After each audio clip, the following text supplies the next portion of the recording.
बहुत बहुत शुक्रिया। ख़वातीन हज़रात, ये जो समर इश्तियाक ने स्पेशल नीड्स की बात की, इसी बात को आगे बढ़ाते हुए मेरा आज का फोकस जो है गुफ्तगू का, वो क्रिएटिव चिल्ड्रन है।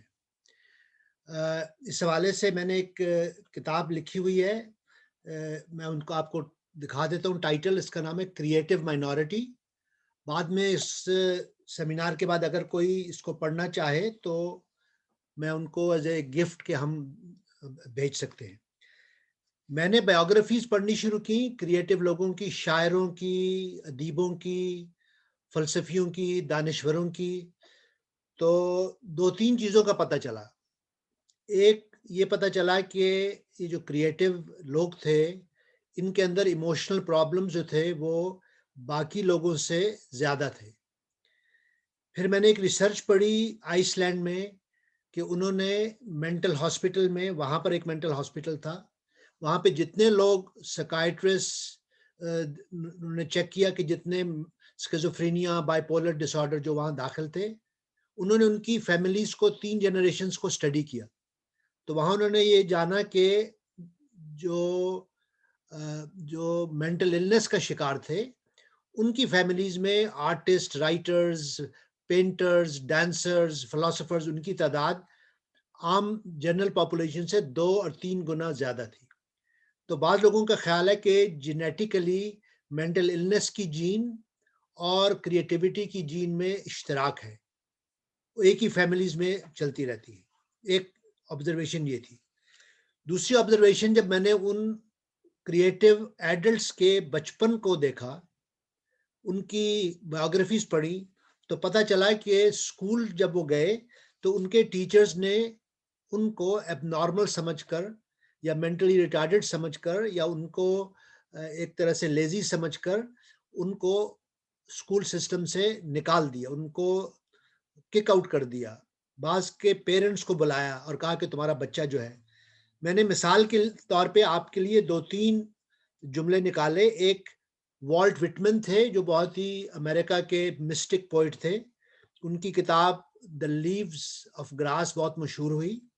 उनके प्रिंसिपल ने उनके वालिद से कहा, quote, this boy is so idle, I am sure he will never amount to anything.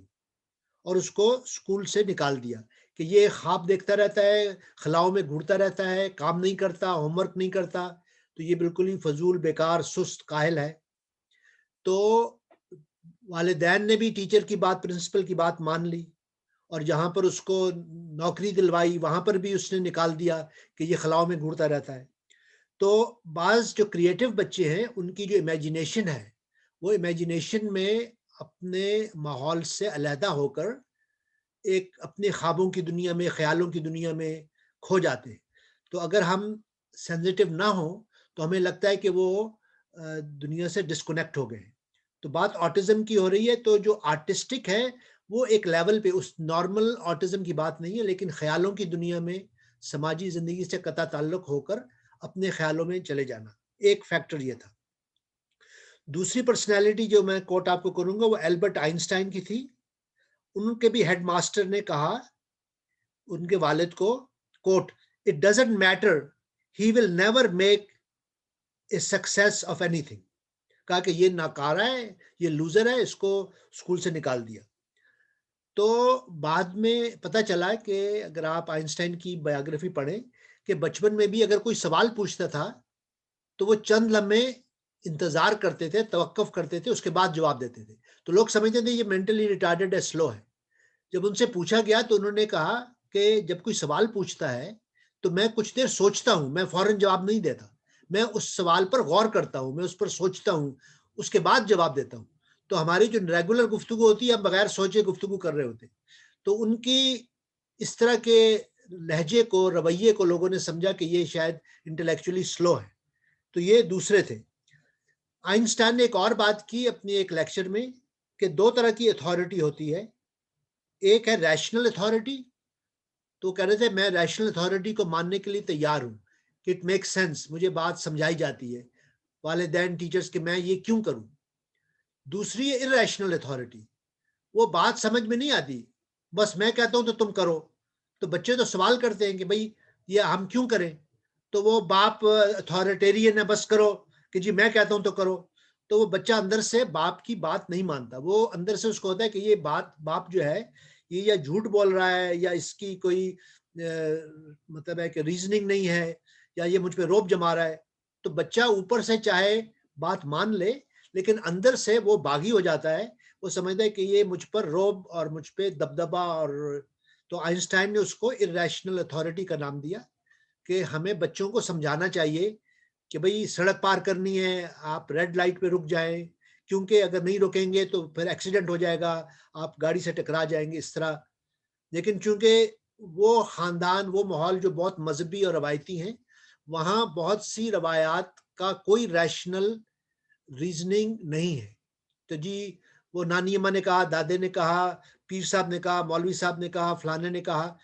तो मैं ये बताना चाहता हूँ कि बच्चे जो हैं वो रैशनल और इरेशनल अथॉरिटी में फ़र्क जानते हैं, चाहे आर्टिकुलेट ना कर सके।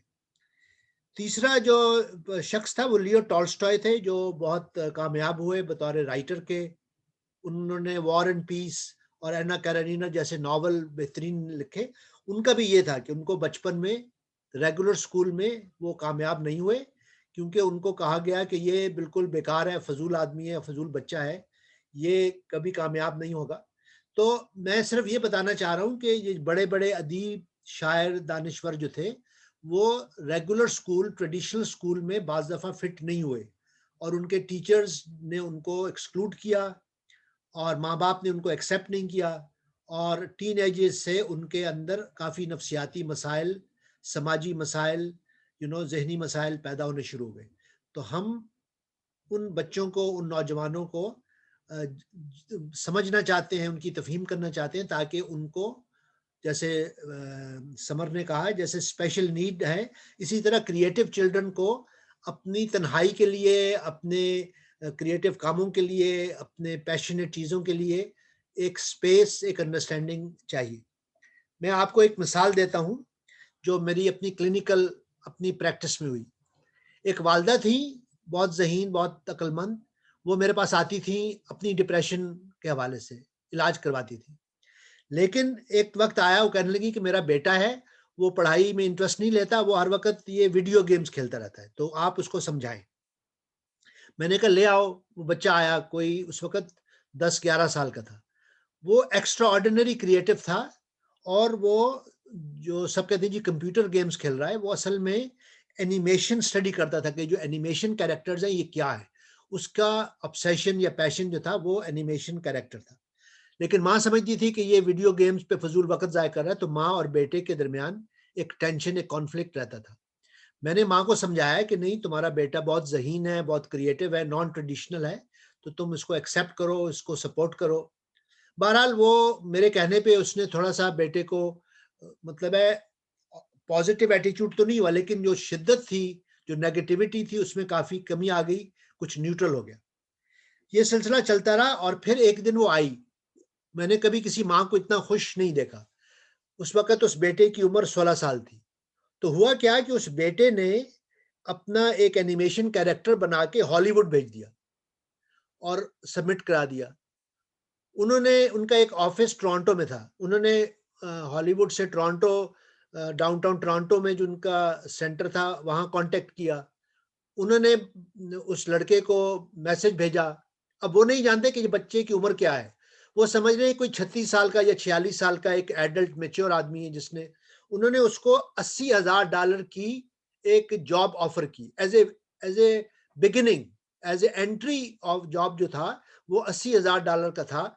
वो माँ तो पागल हो गई, हैरान परेशान। अब मुझे कहती है कि इसने तो हाई स्कूल भी पास नहीं किया, अब क्या किया जाए? तो अगर, और वो बच्चा करना चाहता है, उन्होंने कहा तुम आके एनिमेशन कैरेक्टर डेवलप करो, ये जो है। तो बहरहाल मैंने बच्चे को बुलाया, उससे बातचीत की, बहुत एक्साइटेड था। तो माँ के लिए हाई स्कूल करना बहुत ज़रूरी था, वो ग्रेड 10 में नहीं जाना चाह रही थी कि जाए।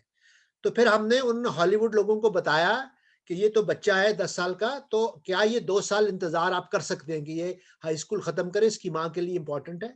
उन्होंने वो बात मान ली, क्योंकि वो भी 18 साल से कम बच्चे के साथ लीगल प्रॉब्लम्स थे, कुछ और एथिकल प्रॉब्लम्स थे। तो उस बच्चे ने 18 साल मुकम्मल किए, हाई स्कूल मुकम्मल किया, उसके बाद उसने वो जॉब लिया और बहुत ही, तो मैं ये मिसाल इसलिए दे रहा हूँ कि बाज़ दफ़ा बच्चे की जो क्रिएटिव एबिलिटी है, वो बाज़ दफ़ा माँ-बाप या टीचर्स नहीं समझते, बच्चा उसको एक्सप्लेन नहीं कर सकता और एक कन्फ्यूजन रहती है।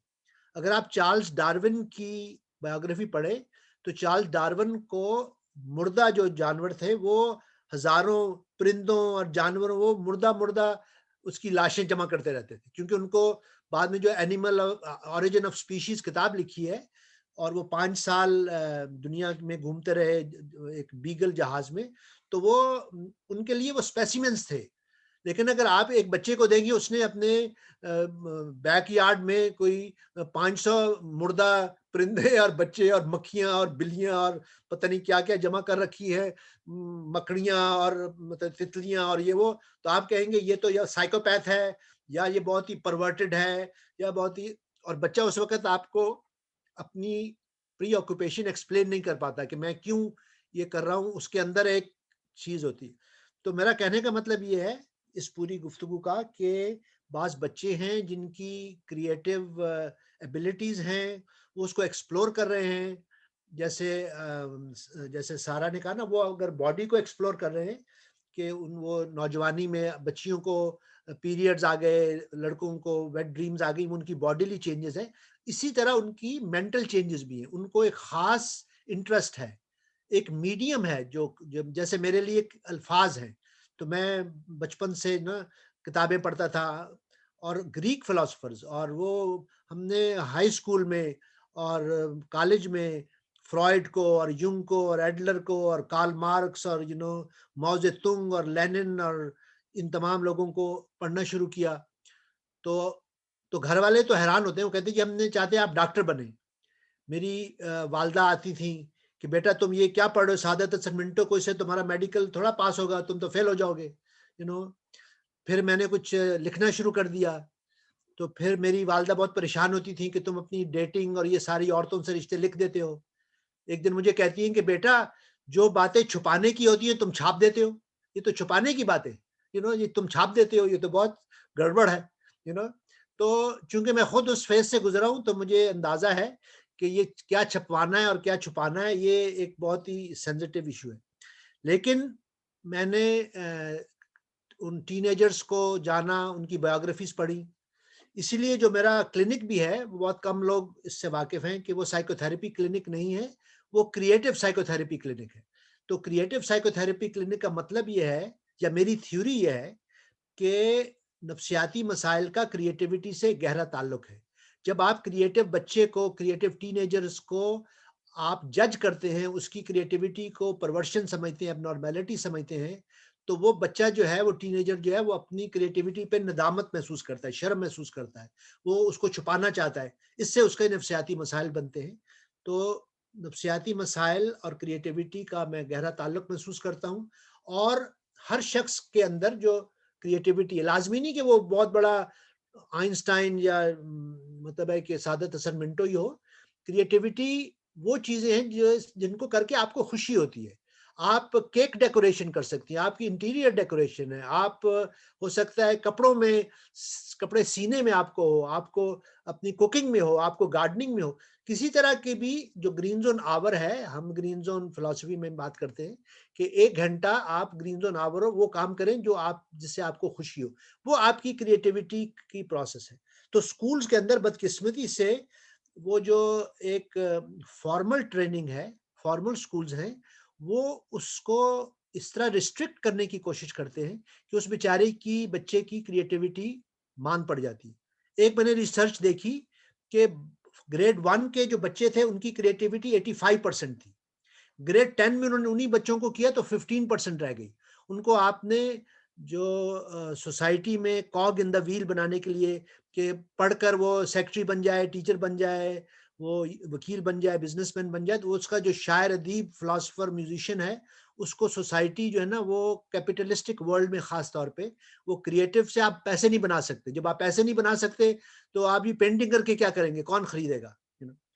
एक और बात मैं बताना चाहता हूँ कि यूरोप में अब उन्होंने एक सिस्टम बनाया है, कि जो फाइन आर्ट्स के स्कूल्स हैं, अगर कोई आर्टिस्ट, पेंटर, म्यूजिशियन, सिंगर बनना चाहता है, तो वो उनको कहते हैं कि आप साथ एक स्किल सीखें। जैसे स्किल है, आप इलेक्ट्रीशियन बन जाएं, आप एक मैकेनिक बन जाएं, ताकि अगर आप आर्ट में कामयाब नहीं होते, उससे आपको नौकरी नहीं मिलती, तो आपके पास एक स्किल होनी चाहिए। As a electrician, as a technician आप एक जॉब करके अपने बिल्स पे करें, ताकि आपको इतना जो कंफर्ट लेवल है, अगर आप कामयाब हो जाते हैं एज ए आर्टिस्ट, फिर आपको वो मुलाजमत करने की जरूरत नहीं, आप अपनी राइटिंग से, अपनी क्रिएटिविटी से। तो कहने का मतलब ये है कि ये एक अवेयरनेस है टीचर्स को, पेरेंट्स को, प्रिंसिपल्स को, कि बाज बच्चे हैं वो रेगुलर स्कूल में फिट नहीं बैठते, तो हम किस तरह उनकी क्रिएटिविटी को भी सपोर्ट करें, और उनको जो रेगुलर स्कूल जो है वो उसमें भी उनको हम एक तरह से जो सर्वाइवल स्किल्स हैं, तो हमने वो बच्चों को दो तरीके से तैयार करना है। एक वो मुलाजमत करें ताकि अपना किराया और खाने पीने का, फैमिली का जो जो स्किल्स हैं वो पूरी करें, और साथ साथ उनके अंदर जो एक आर्ट वर्क है, टीनेजर्स जो हैं वो म्यूजिक हो, आर्ट हो। आप देखेंगे कि वो शादी हो गई, दो बच्चे हो गए, तो तमाम औरतें हों, मर्द हों, उन्होंने पूरी अपनी जो क्रिएटिविटी थी जो टीनेज की, उसको एक साइड पे रख दिया। हाँ, कब फिर ये होता है कि जब वो 50 साल के होते हैं या 45 साल के, बच्चे बड़े हो गए, जवान हो गए, फिर उनको याद आता है कि मैं फलां म्यूजिक सुनता था, फलां किताबें पढ़ता था, फलां आर्ट पेंटिंग करता था। तो मैं समझता हूँ कि इसको सारी उम्र अपनी क्रिएटिव साइड को जिंदा रखना, उसको नर्चर करना, उसको बढ़ावा देना, ये बहुत इंपॉर्टेंट है एक ग्रीन जोन लाइफस्टाइल के लिए। तो यहाँ पर हम बात स्कूल्स की कर रहे हैं, तो स्कूल्स के अंदर एक नॉन ट्रेडिशनल सोच को, फाइन आर्ट्स को, हमें बच्चों को एक क्लास जो है ना उनकी म्यूजिक की हो, आर्ट की हो, जिसमें वो एक्सप्लोर कर सके। तो मैंने मजाक में, जब मेरी पहली भांजी स्कूल गई थी पहले दिन, तो मैंने उसको एक बटन दिया था, वो था मजाहिया, लेकिन मुझे आज तक याद है कि बटन पे लिखा था, please do not let the school interfere with your education, you know. तो ये स्कूल जो है ना, ये आपकी तरबियत, तालीम देते हैं, आपको इंटरफियर करते हैं आपकी जो असल एजुकेशन। तो ये तो एक मजाहिया जुमला है, लेकिन बात कहने की ये है कि हमें ये अवेयरनेस डेवलप करनी है, ताकि हम बच्चों की जो तख्लीकी सलाहियतें हैं उनको हम बढ़ावा दें, उनको एक्सेप्ट करें, उनको चेरिश करें। हम माँ बाप बच्चों से सीखें। और ये जो किताब है, इसमें मैंने जो कॉन्सेप्ट डेवलप किया कि एक ट्रेडिशनल मेजॉरिटी है जो ट्रेडिशन पे, हाईवे ऑफ ट्रेडिशन पे चलती है, एक क्रिएटिव माइनॉरिटी है जो अपनी ट्रेल्स ऑफ द हार्ट पे चलती है। तो इन क्रिएटिव बच्चों को, टीनेजर्स को नफ्सियाती मसाइल ट्रेडिशनल मेजॉरिटी से ज्यादा होते हैं। तो मैं साइकाइट्रिस्टों को, थेरेपिस्ट को भी ये अवेयर करता हूँ कि अगर एक क्रिएटिव बच्चा है, क्रिएटिव टीनेजर है, उसकी डिप्रेशन, उसकी एंजाइटी की ट्रीटमेंट में हमें सिर्फ कंडीशन को ट्रीट नहीं करना, हमें क्रिएटिव बच्चे, टीनेजर को भी सपोर्ट करना है। तो वो जो थेरेपी है वो दो तरह की है, वो मेडिकेशन और काउंसलिंग भी है, और उनकी एजुकेशन भी है, और साथ उनकी क्रिएटिव एक्टिविटी भी। तो बहरहाल ये गुजारिशात है, मैंने कहा मुख्तसरन मैं बयान करूं। आप में से जो भी कोई किताब पढ़ना चाहे तो मैं ज़हरा को भेज दूंगा, क्रिएटिव माइनॉरिटी PDF फाइल, जो अगर कोई पढ़ना चाहे तो हम आपको फ्री एज ए गिफ्ट भेज दें। तो मैं यहाँ गुफ्तगू बंद करता हूँ। अब अगर किसी के सवाल, तो समर साहब आपके पास वापस जाता है। शुक्रिया सोहेल साहब। मेरा ख्याल है कि हम थोड़े से सवाल ले लेते हैं, तो जिसे भी सवाल करना है वो अपना हाथ, यहाँ पे एक ऑप्शन होता है जूम में, अपना हाथ खड़ा कर दें, तो हम सवाल, आप और सवाल कर लीजिए सोहेल साहब से। क्रिएटिव चिल्ड्रंस को लेके, उनकी एजुकेशन को या उनकी तरबियत को लेके अगर आपके जहन में कोई सवाल है।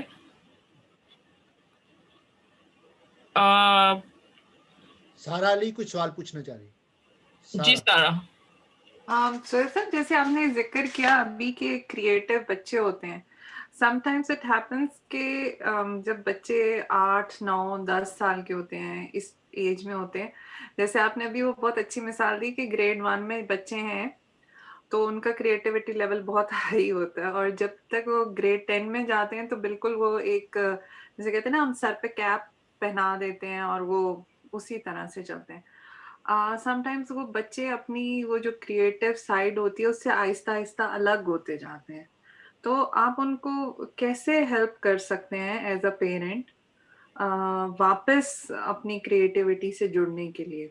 क्योंकि समटाइम्स ये होता है कि बहुत ज़्यादा बर्डन पड़ जाता है पढ़ाई का, या आप बच्चे ये सोचने लग जाते हैं कि अच्छा ये करेंगे तो हमें ये वाली जॉब मिल जाएगी, तो ये बेहतर होगा हमारे लिए, तो इस क्रिएटिविटी का कोई फायदा नहीं है हमें। जैसे समटाइम्स कुछ बच्चे बहुत अच्छी आर्ट स्केचिंग करते हैं, वो छोड़ देते हैं, या कुछ लिख रहे होते हैं, वो लिखना छोड़ देते हैं, और वो रन ऑफ द मिल जो स्टफ होता है पढ़ाई का वो करने लग जाते हैं। तो हाउ एज अ पेरेंट आप अपने बच्चों को हेल्प कर सकते हैं वापस अपनी क्रिएटिविटी रूट से कनेक्ट होने के लिए?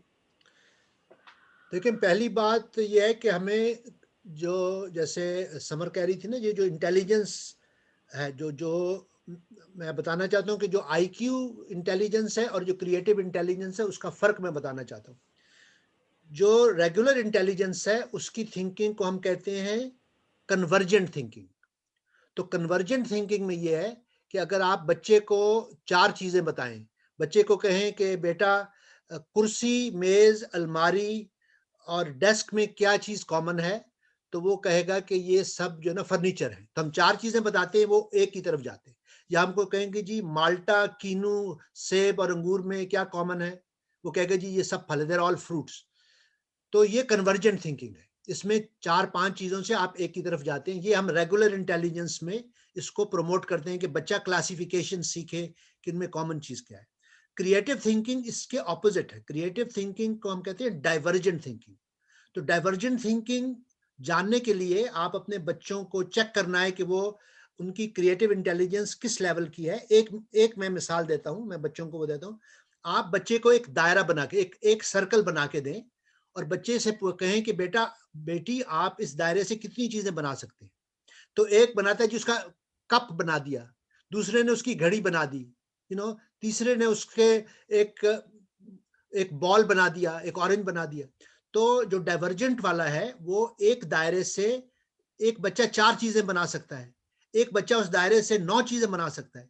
तो 9 चीजें जो बना सकता है उसकी डाइवर्जेंट थिंकिंग, क्रिएटिव थिंकिंग बहुत दूसरे बच्चे से बहुत ज्यादा है। तो शायरी में भी देखें, वो मीर तकी मीर से गालिब से अहमद फराज तक, वो नाज़िकी उसकी लब की क्या कहिए, पंखड़ी एक गुलाब की सी है। वो एक ही महबूब की के लब है, वो 1800 तरीके से वो महबूब की आंखें और उसके होंठ और वो सारा एक डाइवर्जेंट थिंग। इसी तरह गुलो बुलबुल की बातें हैं, इसी तरह कश्ती। और तो पहले ये जानना कि बच्चे के अंदर असेसमेंट स्पेशल, जैसे समर ने कहा, वो असेसमेंट टूल्स हैं। क्रिएटिव थिंकिंग के अपने सूल है, अपनी वो है कि वो कितना क्रिएटिव है।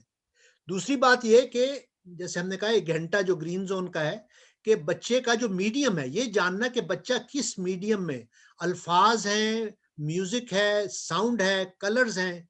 हमारी दोस्त जो बेटी डेविस है, मैंने उनको कहा कि यू थिंक इन कलर्स, वो हर बात कलर्स में बताती है। उन्होंने मुझे कहा कि जी ये कलर टील है, मुझे नहीं पता था टील क्या है। मैं कहता जी ब्लू कलर है, ग्रीन कलर है, वो कहती नहीं टील कलर है, तो मुझे टील कलर का पता चला।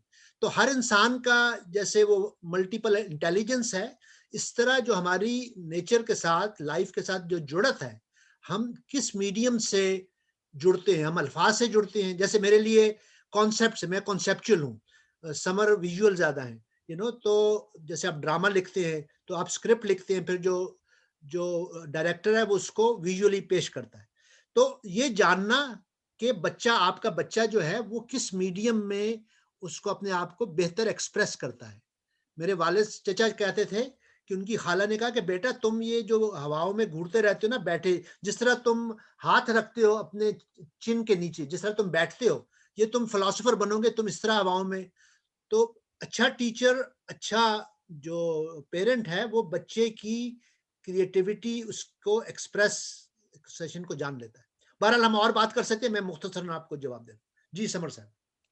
जी सोहेल साहब, एक सवाल अस्मा साहिबा हैं, उन्होंने पूछा है कि ऐसे दौर में जहाँ पे हम कैपिटलिस्ट सोसाइटी में हम रह रहे हैं, और कैपिटलिज्म है दुनिया में हर तरफ, तो सेल फोन जो है वो सभी बच्चों को चाहिए होता है आजकल, और वो बहुत बड़ी जो है वो वजह भी है आपको आपको आपके टेंशन को डिवाइड करने के लिए। तो हम उससे कैसे कैसे डील करें? अगर आपको बच्चे क्रिएटिव है, आपको पता है, लेकिन वो इनफ टाइम नहीं दे रहा अपनी क्रिएटिविटी को, और वो डिस्ट्रैक्ट हो रहा है सेल फोन से।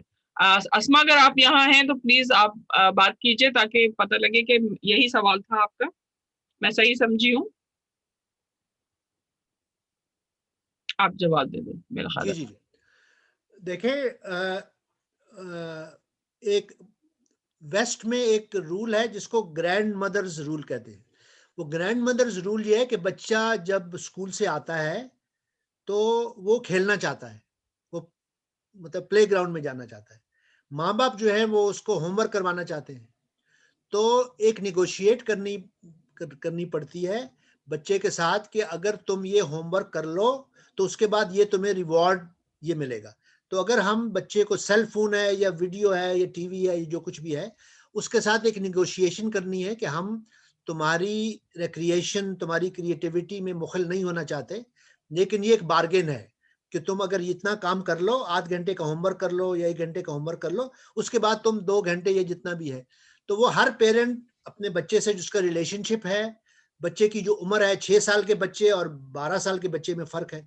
लेकिन अगर अच्छा रिलेशनशिप है, एक ग्रीन ज़ोन रिलेशनशिप है, तो उसमें वो नेगोशिएशन, वो बार्गेनिंग हो जाती है, विन-विन सिचुएशन, कि बच्चा भी खुश है और माँ-बाप भी खुश है, टीचर भी खुश है और काम भी हो जाता है। तो ये अब उस पर डिपेंड करता है कि अब तो टेक्नोलॉजी, चूँकि स्कूल भी वही माँ-बाप जो कोविड से पहले टेक्नोलॉजी के दूर थे, अब वो सारी स्कूलिंग ही कोविड के दौर में टेक्नोलॉजी से हो रही है। तो बहरहाल मेरा मशवरा ये होता है कि बच्चों के साथ एक बेतकल्लुफ़ी दोस्ती हो, ताकि अच्छा आप नेगोशिएट कर सकें। आप पेरेंट हैं, अथॉरिटी है, लेकिन एक रैशनल अथॉरिटी है, और वो आपका उनके साथ रिलेशनशिप है, और वो टेक्नोलॉजी भी वो कितनी यूज़ करते हैं। अस्मा साहिबा ने हाथ खड़ा किया है। शुक्रिया डॉक्टर साहब। ये सवाल मैंने बच्चों के हवाले से भी किया था, एक आम सोसाइटी के हवाले से भी किया था कि क्योंकि हर इंसान अपनी इन तमाम चीज़ों को हासिल करने के लिए इतना मसरूफ़ है कि वो क्रिएटिविटी या उसके बारे में सोच भी नहीं सकता है। तो इवन बाज़ माशरों में तो अपनी बेसिक ज़रूरियात को हासिल करने के लिए उसको इतनी मेहनत या इतनी एफर्ट करनी पड़ती है, तो वो सब चीज़ें पीछे रह जाती हैं। तो उसके बारे में आप क्या कहेंगे? शुक्रिया। देखिए, बच्चा सबसे पहले खेलता है। प्ले जो है ना, वो उसकी क्रिएटिविटी है। हम सोसाइटी जो है वो वर्क ओरिएंटेड है, तो हमने वो बैलेंस लूज़ कर दिया है वर्क और प्ले का। हम प्ले को वक़्त का ज़िया समझते हैं। मैं समझता हूँ कि जैसे बाज़ लोग सोने को वक़्त का ज़िया समझते हैं। जब नींद, हम रात को सो रहे होते हैं 7 घंटे, उस वक़्त हमारी बॉडी जो है वो रिपेयर कर रही होती है। वो नींद सेहतमंद ज़िंदगी के लिए बहुत ज़रूरी है। इसी तरह प्ले जो है, रिक्रिएशन जो है, सोसाइटी में आर्ट है, ड्रामा है, प्ले है, फ़िल्म है, म्यूज़िक है, कॉन्सर्ट्स हैं, ये हमारी मजमूई सेहत के लिए बहुत ज़रूरी है। तो ये जानना कि क्रिएटिविटी वक़्त का ज़िया नहीं है। तो इस वजह से जो रवायती मुआशरे हैं, वो काम को इतना, जॉब को इतना ज़्यादा वो करते हैं कि लोग वर्कहॉलिक हो जाते हैं। उनके लिए अगर वो मौसीकी सुन रहे हैं, वो समझ रहे हैं कि मैं कुछ नहीं कर रहा और मैं वक़्त का ज़िया कर रहा हूँ। तो मैं ये समझता हूँ कि जो बैलेंस है, वर्क और प्ले का बैलेंस, वो इन्फरादी तौर पे भी और इज्तिमाई तौर पे भी, वो हमारी एक balanced life, healthy life, green zone life के लिए बहुत ज़रूरी है। अब मेरे ख़्याल है वक़्त हम कम हो रहा है, तो समर साहब आप अगला